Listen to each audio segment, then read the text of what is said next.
morning, friends. Greetings and welcome to The Bright Side, your nutritional program dedicated to the understanding of the vast world of nutrition and nutritional supplementation. I'm your host, Pharmacist Ben, nutritional pharmacist from Boulder, Colorado. I specialize in using nutritional supplements where other healthcare practitioners use toxic pharmaceutical drugs and deadly medical procedures. If you suspect that there are natural nutritional roads to your health and vitality and well-being and to addressing your health challenges, whatever they may be, but you don't know where to begin, you have come to the right place. As you listen to The Bright Side every day, you are more and more in control of your body. You are more and more knowledgeable, and you know you can overcome any health issue. That's why we're here every day on The Bright Side, helping clear up the sometimes confusing world of nutrition and nutritional supplementation. Over the last 29 years of practicing pharmacy, I've seen drug-free recoveries from diabetes and hypertension and obesity and skin diseases like psoriasis, eczema, acne, rosacea, digestive ailments, autoimmune issues of all kinds, recoveries that by the standards of modern medicine can only be called a miracle, but what is in the world of the body, what is in the world of biology, standard operating procedure. Because the human biological system is a healing system, it's a regenerating system, it is designed divinely to heal and renew itself on a moment-to-moment basis. And while some folks may call that a miracle, it really is just the way the body works. If you have questions about health or nutrition or prescription drugs, we want to hear from you. We welcome your phone calls on The Bright Side. 844-236-6010 is our number. Try to call in early so we can get to as many calls as possible. 844-236-6010. If you have questions about the longevity products, ingredients, formulation, skincare, something you may have heard about or read about or something somebody told you. If you have questions about nutritional supplements, we can help you. We can help you get off your meds and get on a good nutritional supplement program. If you so desire, 844-236-6010 is our number on The Bright Side. If you want to purchase any of the longevity products you hear advertised on the program, you can call the Bright Side Ben phone team at 866-735-2470, or you can check out my website, brightsideben.com, and order products right off the website. You can also go to my blogs, pharmacistben.com and criticalhealthnews.com, which we update regularly with news stories and blog posts. There's also information about the longevity products on the blogs, on the websites. You can also call the phone team at 866-735-2470 if you want to order products, or if you want to sign up and join the Brightside Ben team and help spread the word about the power and importance of a good nutritional supplement program. Okay, 844-236-6010 is our number on The Bright Side. We'll get your phone calls here in a little bit. We're talking skin health, using the skin as an example of the health of the entire body. A skin health issue is a body health issue, and that's the main point. Everything we talk about here on The Bright Side, it's the main point about skin, it's the main point about what we've been talking about here for the last couple of weeks, and it's really the key point of what I call the Bright Side philosophy. The fact that when we have a bone issue or a muscle issue or a heart problem or a nerve problem or we got insomnia or any other physical health issue, including skin issues, our problem is not with the specific organ. It's not with the specific structure. This underlies the failure of modern medicine. It wants to treat the individual organs and the individual components as if they were segregated or divorced from the rest of the body.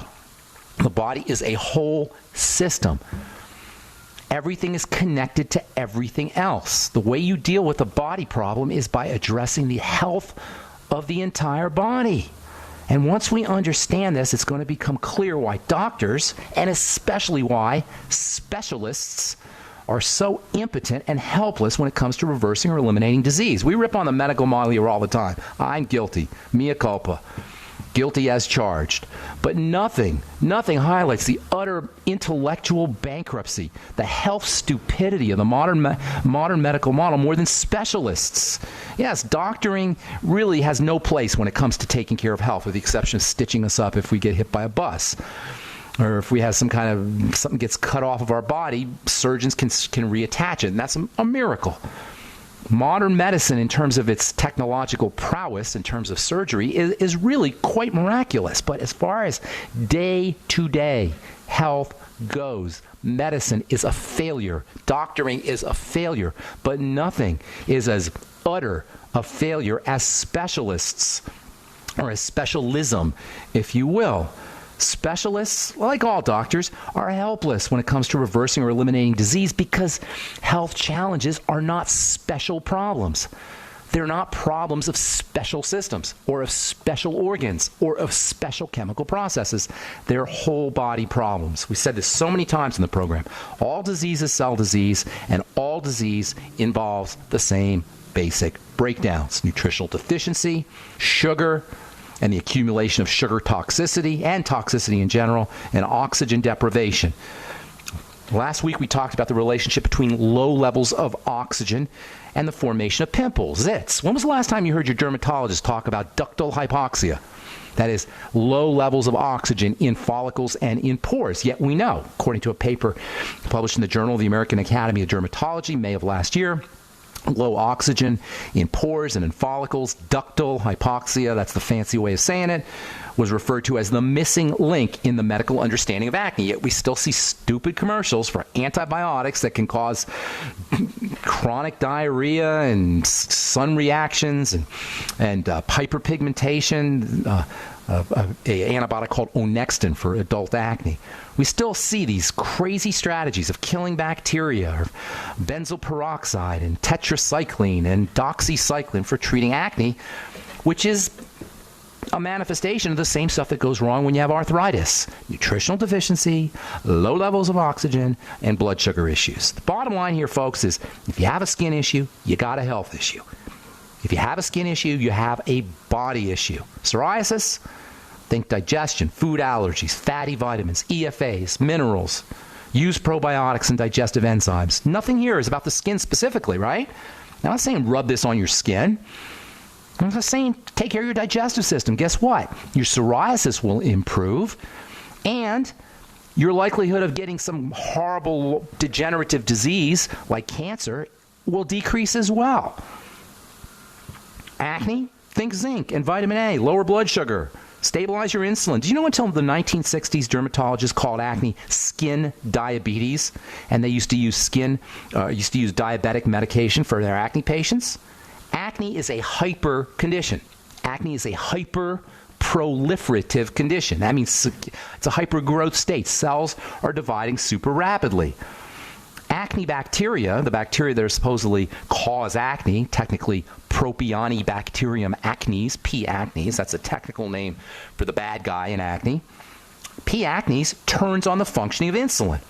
It makes insulin more active, and because insulin stimulates the growth of cells, that means hyperproliferation.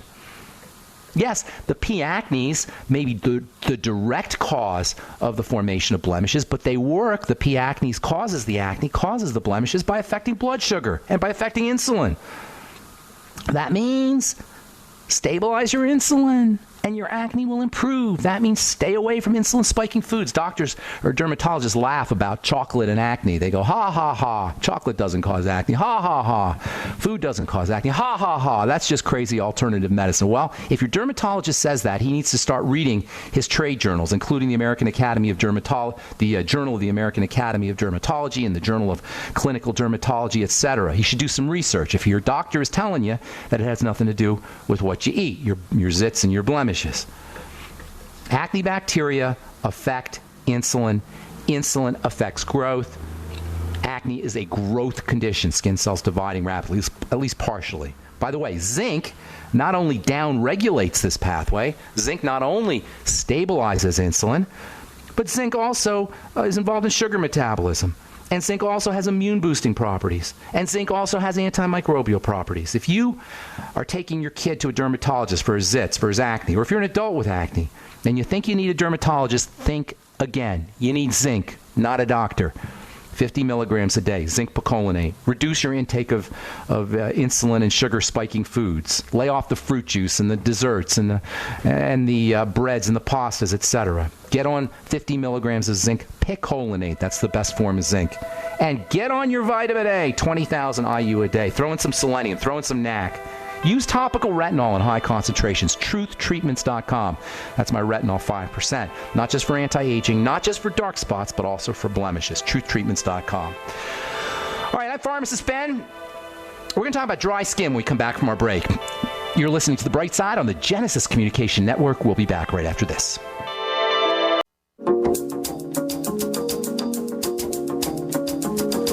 Okay, we are back on The Bright Side. I'm Pharmacist Ben. Got some lines open for you at 8 844-236-6010, 844-236-6010. We'll get your calls here in our next segment. We're talking acne. If you have acne, if you have blemishes, if your kid has acne, number one, start supplementing. That means zinc, vitamin A. You could use something called NAC, N-acetylcysteine. Vitamin E can be helpful. Selenium can be helpful. Essential fatty acids can be helpful. A lot of times kids who have acne or adults who have acne think that essential fatty acids may make their skin more oily. Well, as it turns out, under conditions of essential fatty acid deficiency, your skin oils will become thicker and they'll tend to clog pores more readily. So using essential fatty acids, your ultimate EFAs, omega-6s and omega-3s, can have very important benefits for your acne patient or for yourself if you're dealing with acne. Topically, use retinol, high concentrations, dab it on the blemishes.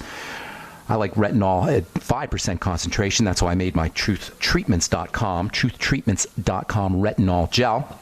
You can dab it on blemishes. You can use it for dark spots. You can use it as an anti-aging product or to get yourself a little mini peel without having to go to the spa.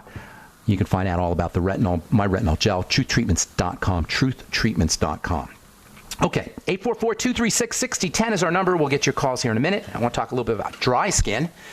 Acne is an oily skin condition. And then dry skin is a lack of skin oils, a lack of skin lipids. If you have dry skin, please understand you don't need a new or a stronger or more expensive, quote, moisturizer, unquote. I always say moisturizer in quotes because there's really no such thing as a moisturizer. It's a marketing term. Moisture means water. So a moisturizer would be a shower or washing your face. Of course, that ends up drying your skin. So really, there's no such thing as a moisturizer except for as a marketing term. And by the way, dry skin is not about ambient humidity. It's not because you live in Colorado or you live in Arizona or Nevada or California. It's not because the air is dry that you have dry skin.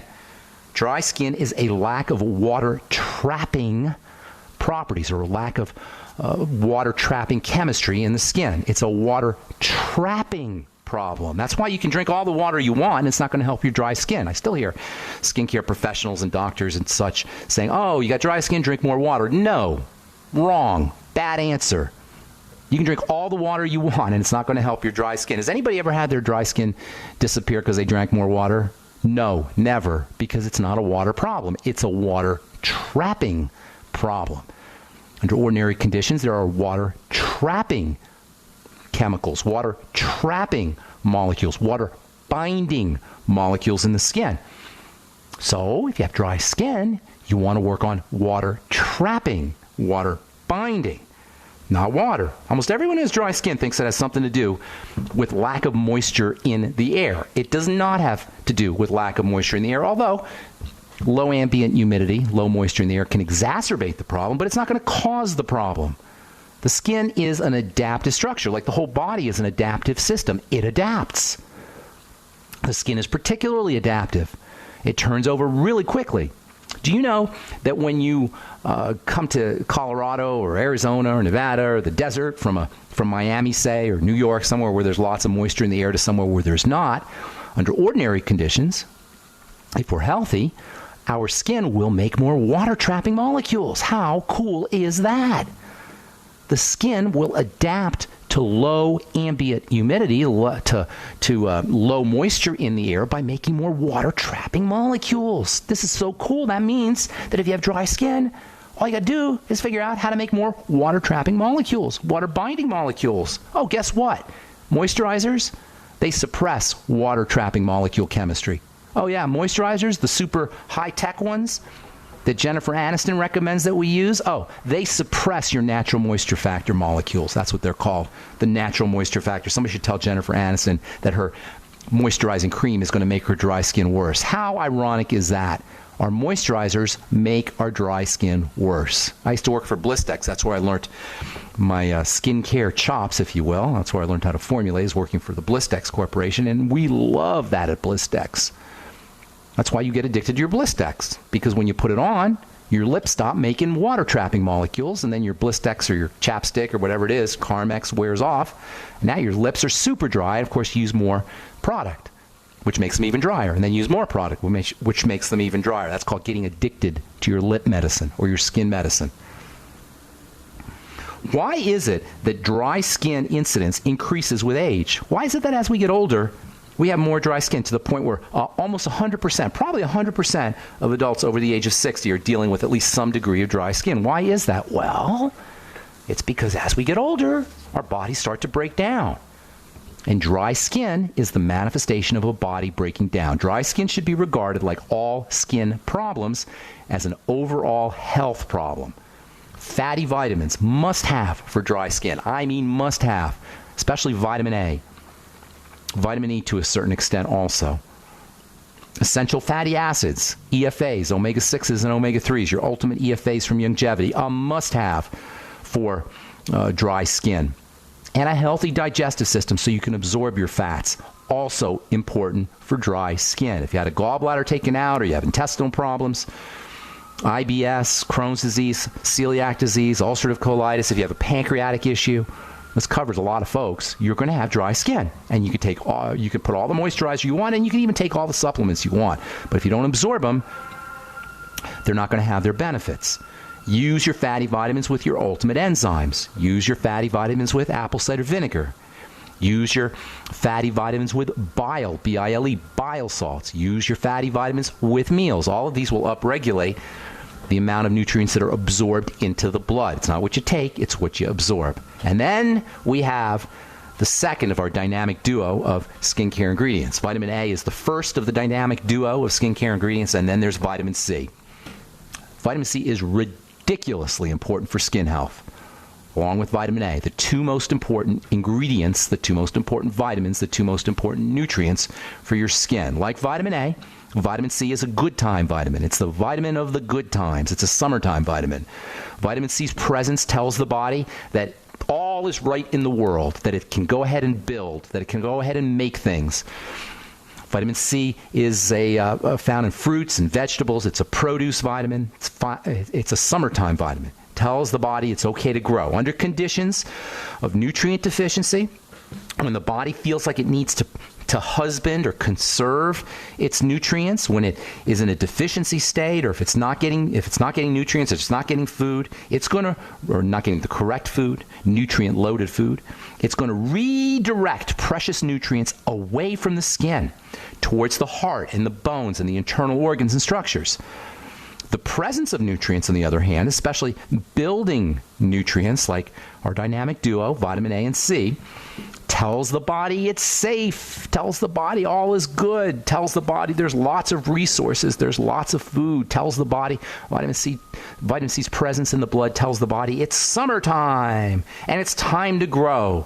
It's time to make bone. It's time to make connective tissue. It's time to make collagen. It's time to make new skin cells. It's time to make moisture factors. Vitamin C tells the blood it's okay or tells the body, I should say. Vitamin C in the blood tells the body it's okay to expend its precious resources on building tissue. It's okay to expend its resources on protecting the skin. Vitamin C is a super protective molecule, especially for the sun, by the way. We'll talk about sun protection, too, here in the coming days, as you hear more and more propaganda about using sunscreen, slathering on sunscreen. I'm Pharmacist Ben. You're listening. Hey.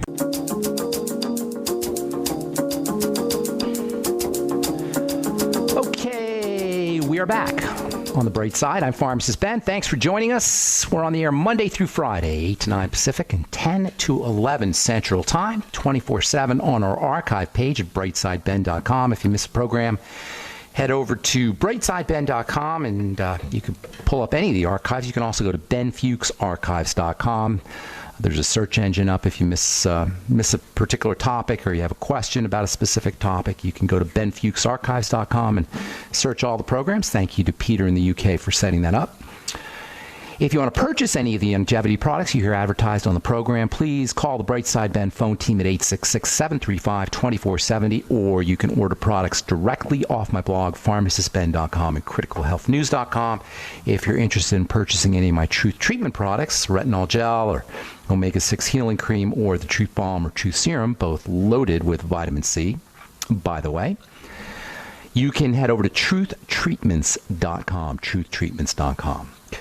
Okay, our number today, 844-236-6010. Tomorrow we're going to talk a little bit more about dry skin and eczema and dermatitises and rashes, and we'll tell you about a really interesting protein molecule that is associated with the formation of the skin surface barrier, and deficiencies in this very interesting molecule that you hardly ever hear about are linked to dry skin, linked to eczema, linked to skin barrier defects, including psoriasis and dermatitises. And we'll talk about that tomorrow. On the bright side, 844-236-6010 is our number. Steve in Virginia, what's going on? Welcome.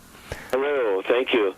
Once again, I had a question about, a little one about the ascorbate, a little detail to ask on that again. But I had a friend who had an inflamed pancreas, and we thought that it was going to be worse, but he's back at work now, and I was wondering if there was some sure stuff you could do, nutrients we could help. Yeah, absolutely. What did you want to say about ascorbate, though? Just to ask, where do you know of some good locations to try where we could get TruthTreatments.com. And you're talking about topical ascorbic acid, or internally? Well, internally, let's just talk real quick about ascorbate. Ascorbate is a fancy way of saying ascorbic acid. Ascorbate, technically speaking, is the non-acid form of ascorbic acid. But leaving that aside, cells absorb vitamin C as ascorbate, which is why ascorbic acid is so effective as a source of vitamin C. Now, you hear people talking about, usually non-nutritionists, people selling products, telling you about how ascorbic acid doesn't work, ascorbic acid can cause problems, et cetera, et cetera. Well, the fact of the matter is that cells utilize vitamin C as ascorbate, which is a form of ascorbic acid. You don't need anything fancy schmancy to get your vitamin C. That having been said, if you use vitamin C with bioflavonoids or with flavonoids, you can get better absorption of vitamin C. And it's true that in nature, vitamin C occurs in conjunction or with the presence of flavonoids, with other things. So, yes, it's true that as far as getting vitamin C into your body, you always want food-based vitamin C ideally. But as far as getting vitamin C into the cells, it doesn't really matter if the vitamin C is in food or anywhere else. So, if you want to upregulate or increase vitamin C's effects in your body, plain old ascorbic acid, in my opinion, is plenty good enough. Always, though, food is going to be your best source of nutrients. The problem with foods is you don't get a lot of nutrients. In fact, you don't even really know how much nutritional value is left in your food, and vitamin C tends to be one of the more fragile and more vulnerable of the food-based vitamins. So if you're eating you're getting your vitamin C from orange juice or from processed fruits and frozen fruits, etc., chances are pretty good you're not going to get a heck of a lot of vitamin C, which is why I like ascorbic acid. That having been said, if you want to put topical vitamin C on your skin, vitamin C on your skin in order to get vitamin C benefits, you want fatty vitamin C or esterified or ester vitamin C, palmitate or isopalmitate. That's why I made my Truth Treatment products, by the way, truthtreatments.com. Now, as far as pancreatitis goes, or an inflamed pancreas, pancreatitis means inflammation of the pancreas. You want to recognize that the pancreas is a digestive structure, and it's a very important digestive structure. Digestive gland. There's a reason why pancreatic cancer is known as the deadliest form of cancer. It's because the pancreas is a house of enzymes. It's a little enzyme storage system. That's its main role. In addition to making insulin, it makes insulin and it makes digestive enzymes. So between insulin and digestive enzymes, you got yourself a digestive organ. The pancreas is a digestive structure. I call the pancreas the Mr. Cellophane of the body. Remember that movie and the play Chicago? There was a guy named Mr. Cellophane. Nobody saw him. He was transparent. Called him Mr. Cellophane because he didn't get any respect. Well, the pancreas doesn't get any respect. It is arguably the most important structure in the body, the pancreas. It makes digestive enzymes and it makes insulin. And these digestive enzymes, by the way, have pro-immune properties too. They help support the immune system. Pancreatitis is a really serious problem. In addition to being miserably painful, it could be life-threatening. It could be super serious. So for the pancreas, or for pancreatitis, calm the digestive system down with fasting. Pancreas is going to be working when we eat. If you have pancreatitis, you want to give your pancreas a vacation. You give your pancreas a vacation by fasting, by not eating. You can also use pancreatic enzymes. In fact, that's a great nutritional supplement, pancreatic enzymes. Pancreatin, You can also use sodium bicarbonate about an hour and a half after you eat meals. The pancreas also makes sodium bicarbonate for the absorption process. So pancreatitis needs to be considered a digestive health issue first. Probably the wrong foods, putting a stress on the pancreas. Certainly sugar can do it. They can put a major stress on the pancreas. Use your Sweeties, the Healthy Start Pack to get your Beyond Tangy Tangerine, anything that will support sugar metabolism, the B vitamins, niacin, magnesium, amino acid taurine, the amino acid arginine, all of these can be helpful for supporting sugar metabolism. So can your Ultimate EFAs. Selenium can help with sugar metabolism. Sodium bicarbonate an hour and a half after meals, that can help the pancreas. And then digestive enzymes with all your meals, including pancreatic enzymes or pancreatin. Apple cider vinegar can be helpful as well. And don't forget to give yourself a food holiday. Take a fast. Do the Swear V fast. Go have your friend order some Swear V, or order some Swear V for your friend Steve, and have him do a Swear V fast. Half a bottle of Swear V every hour, 6 bottles in a 12-hour day, and you can fast for 1 or 2 days, and that can go a long way towards reducing inflammation of the pancreas, which in addition to being super painful, can be a very serious and significant health issue. Does that help, Steve? Yeah. Yes, that's very helpful. And what was that site again to go to? TruthTreatments.com. That's my Truth Treatment skincare products, and you'll find the topical vitamin C there. Truth Serum and Truth Balm. All right. Okay? Well, thank you very much. God bless you, buddy. Have a beautiful day, man. Too. Take care. Okay, Robert in Colorado, what's going on? Welcome to the bright side. 844-236-6010 is our number, by the way, and we do have a line open for you. 844-236-6010. Robert, what's cooking, man? Hey, Ben, how are you? I'm doing good. How's it going today? Me too. It's doing great. Still creeping down. I can't say how much because I'm trying to cross stage next time. So, but I don't want to inspire anybody else. But I have a challenge at the end of the day with my eyes being not focusing. And it's like I get tired, and I'm staring at a computer all the time, and I'm just wondering what I can do to... All right, well, have you ever... do you know anything about eye exercises, eye muscle exercises? Have you ever heard about those, doing those? Yes, I have. Okay, we got to take a break, Rob. We'll talk a little bit about eye exercises when we come back. And then, it's just a general breakdown, probably the muscles in the eyes breaking down. The muscles in the eyes obviously are going to be very, very tiny, so they're going to break down quickly. Hang tight, Robert. We'll get to you when we come back. I'm Pharmacist Ben. You're listening to The Bright Side. 844-236-6010 is our number. We'll be back right after this.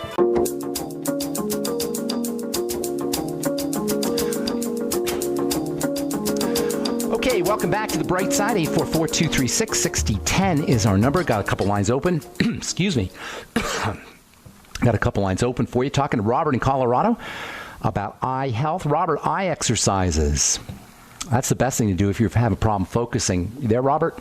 Yep, I'm here. Okay, you want the eyes are controlled by muscles. The focusing of the eyes is controlled by muscles, and like all the muscles in the body, and like the rest of the body, inflammation over the course of time takes its toll. So does nutritional deficiency, and of course, so does inflammation and low levels of oxygen. So I'll tell you about all of those ideas and how you can work with those here in a minute. But I like to do eye exercises, and I do them when I'm standing in line at the bank, or when I'm stuck in traffic, or just sitting around doing nothing. Something as simple as blinking. Blinking is a real simple way to keep your eyes fresh and to improve focusing. Blink every couple of seconds. Notice how when you blink for like a minute, if you blinked every 3 or 4 seconds, you're going to notice that you feel a little bit of straining or soreness after you blink. That's a sign that the muscles in the eyes are starting to work.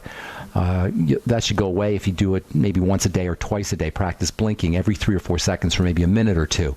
You can also do what are called figures of 8 focusing exercises, where you kind of turn your eyes in make an figure 8 movement with your eyes, kind of, you know what I'm saying? You kind of turn your eyes to the left, and then up, and then to the right, and then down and left.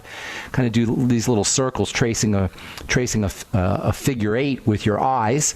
It feels a little weird, but that can also be helpful. And then you can practice near focusing and far focusing. This will also build the muscles that are involved with focusing the eyes.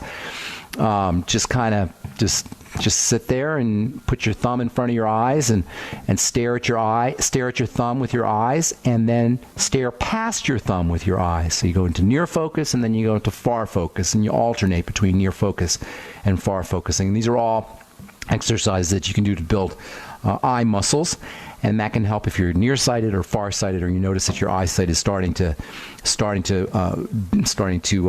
become compromised as you get older. Now, most of the time, or many times, there are blood sugar issues associated with eye breakdown, diabetes, pre-diabetes. So all of the health strategies that we talk about all the time for dealing with overall health conditions. Stabilize the blood sugar, number one. Laying off of problem foods. Yep. Is this my friend Robert, by the way? Yes. Yeah, so there's a very good possibility that you're dealing with blood sugar problems, Robert, diabetes or pre-diabetes. Very well could be full-blown diabetes. Use the sweeties. Make sure you're practicing all of the dietary strategies for lowering blood sugar, staying away from blood sugar spiking foods, more protein, more coconut oil. Protein and coconut oil are a great way, more protein and more coconut oil, or coconut oil and butter, are great ways to wean yourself off of insulin spiking foods. Use the sweeties, use the Healthy Start Pack. Selenium can have an important role to play in eye health, so you may want to get on the Ultimate Selenium. If the problem is not in the muscles, it's more on the skin. The eyes are covered with a layer of tissue that's similar to your skin. Use the Vision FX product. Make sure you're getting lots of pigmented, colored vegetables, using your colored vegetables with digestive enzymes and apple cider vinegar to make sure that you're absorbing your pigments in your colored vegetables. Those can be important for eye health as well. And then let's see if there's anything else. Of course, slow, deep breathing, making sure you're oxygenating is also important. And if you have any digestive health issues, that's important that you regulate or control those as well. Use all your digestive support and maybe do a food diary and stay away from problem foods. Yeah, okay? What's better, coconut oil or butter? They're both good. In my opinion, they're both good. Butter, I like butter slightly better, but butter's harder to cook with than coconut oil. Coconut oil is easier to cook with because butter will smoke and burn. Coconut oil has a much higher smoke point. So I try to mix when I'm cooking with butter or coconut oil. I mix the two together. Right. Probably about 6 or 7 parts coconut oil for every 3 or 4 parts butter. Had no problems with rancidity in the coconut oil? No. Coconut oil is not going to go rancid. I mean, eventually it will, but not for a long time. Great. All right, buddy. Thanks so much, Robert. Take care, bro. Thank you. Take care. Hope to see you soon, man. Okay, 844-236-6010. Let's go to Nevada and welcome Robert to the bright side. What's up? Good morning. Good morning, Farmers. It's Ben Fuchs. Thanks for taking my call. I am thinking about investing in a wheatgrass kit with the grinder and the wheatgrass seeds and everything. I understand, I heard a young lady talking about a few weeks back on the Power Hour, George Riley, that it goes, the wheatgrass, when it's crushed and ground up and liquefies, you drink it, it goes into the cells and moves out the toxins and wastes. Yes. And when you're not used to it, it can cause you a little diarrhea. And just speak to wheatgrass a little bit and the benefits of it and what you think about it. Wheatgrass is amazing stuff, but you can't eat wheatgrass. Wheatgrass is grass. That's all you need to know about. It's just, go out and eat your lawn if you want wheatgrass. I mean, your lawn is the same stuff. Grass is amazing nutritional food, nutritional substance. There's so much great stuff in grass. Problem is, it's all locked up. It's all tied up. Gorillas and horses and elephants and hippopotamuses, they all eat grass and they get really big, but they have a special digestive system that allows them to access the nutrients that are found in the grass. And there are tremendous nutrients in there, especially fats. Grass is a great source of fat. Something called CLA and also essential fatty acids. But again, you can't just go out and eat your lawn. You can't just munch on grass unless you're a gorilla or a hippopotamus or an elephant, because you don't have the digestive system that's required to absorb or to utilize the nutrients that are locked up in the grass. Thus, the importance of juicing your grass. There'll be a grinder with it as well. So I'll be grinding. Exactly. Grinding it up. Now, make sure you do it fresh, because once you grind things up and once you process the grass, the nutrients are going to become destabilized. So you got to do it fresh. There are sugars. There's a lot of complex sugars, quite a bit of complex sugars in wheatgrass, and sometimes people can react to that. Sometimes people actually get nauseous from wheatgrass if they do too much wheatgrass. I've gotten nauseous from wheatgrass. I try to do, when I go get wheatgrass, and I do about once or twice a week, I'll go to Whole Foods and get a wheatgrass juice. I try to do 2 ounces of it. If I do more than 2 ounces of it all at once, I'll get a little queasy. So I try to keep it to 2 ounces or so. And that's usually has to do with the sugars. It may have something to do with detoxification, but my hunch is because it happens so quickly, it has more to do with some of the contents that are in the wheatgrass, especially the sugars, that can cause a little bit of queasiness or nausea. But wheatgrass is unbelievably important. It's important. You can use it topically. You could put it on your skin, the juice right on your skin to help with skin issues, skin health issues. There's vitamin C in wheatgrass. There's zinc in wheatgrass. Both are very important for the skin. Of course, there's lots of carotenes in wheatgrass, which aren't exactly vitamin A, but they're similar to vitamin A, the plant version of vitamin A. And the neatest thing about wheatgrass, well, there's a lot of neat things about wheatgrass, but one of the neatest things is the chlorophyll. And chlorophyll is amazingly detoxifying. I mean, it may be the single most detoxifying substance there is on planet Earth. And of course, it's one of the most abundant substances on planet Earth. Chlorophyll is what a plant uses to turn the sun into solid material. There's a magic that occurs in a plant. The plant will somehow take photon energy, light energy from the sun, and convert it into a solid material. And it does it through the electrical activity of chlorophyll. You can get the same electrical benefits by eating chlorophyll, thus the importance of eating lots of veggies, and especially wheatgrass, which is loaded with chlorophyll. And chlorophyll is also a good source of magnesium. So, of course, you're going to get magnesium, all the benefits of magnesium from using wheatgrass as well. Chlorophyll is a great breath deodorant or breath deodorizer for folks who have either folks who have bad breath, or if you just ate garlic or onions. So swishing your mouth with a little wheatgrass juice can act as a great mouthwash, a great breath deodorizer. Drinking wheatgrass juice is a great deodorizer as well. There's so many benefits to wheatgrass, it's hard to know where to begin. The B vitamins are rich in wheatgrass, and I said earlier, vitamin C is also found in wheatgrass. It's just an amazing, amazing nutritional supplement, and I highly recommend it as often as you can. I personally do a couple ounces a week, but if you can do more than that, that's great too. And it's cheap on top of everything else. When I start on it, I need to go slow and use just a little bit of it, correct? Otherwise, it will give me diarrhea, or my body will freak out a little bit first time around. Go slow with it, and do it with a little bit of food or a little bit of fiber. That might help you too. Kind of tie a soluble fiber, not insoluble fiber, but soluble fiber. That'll help slow up the passage of the wheatgrass through your digestive system. Does that help, Robert? Yeah, fiber like would scrambled eggs work or something? No, there's no fiber in scrambled eggs. Something like a mushy fruit is a good source of fiber, of soluble fiber, like bananas or pears or apples, that kind of thing. Gotcha. Okay, thanks, bud. All right, thank you, Robert. Yeah, there's two kinds of fiber. You got insoluble fiber, that's found in seeds and grains too, to a certain extent, and then you have soluble fiber, which is found in mushy fruits and mushy vegetables. Your soluble fiber will slow down the release of, or the passage of food through the digestive system if you're dealing with diarrhea or loose stools. All right, I'm Pharmacist Ben. Thanks for listening, friends. Check out my website, truthtreatments.com, if you're interested in purchasing any of the Truth Treatment products. And if you want to join the Brightside Ben team, love to have you on my team. Help spread the word about the power and importance of a good nutritional supplement program. You can make some money too. Call the Brightside Ben phone team at 866-735-2470 or head over to pharmacistben.com and sign up right from the website. Thanks for listening, friends. Tomorrow we'll continue talking skin health. We'll talk about dry skin. We'll tell you about a molecule that nobody talks about that is really a key element when it comes to preventing and protecting yourself from dry skin or eczema or other skin barrier issues. All right, that's all the time we have for today. Have yourselves a wonderful, spectacular, awesome day, folks. We'll talk to y'all later. Bye for now.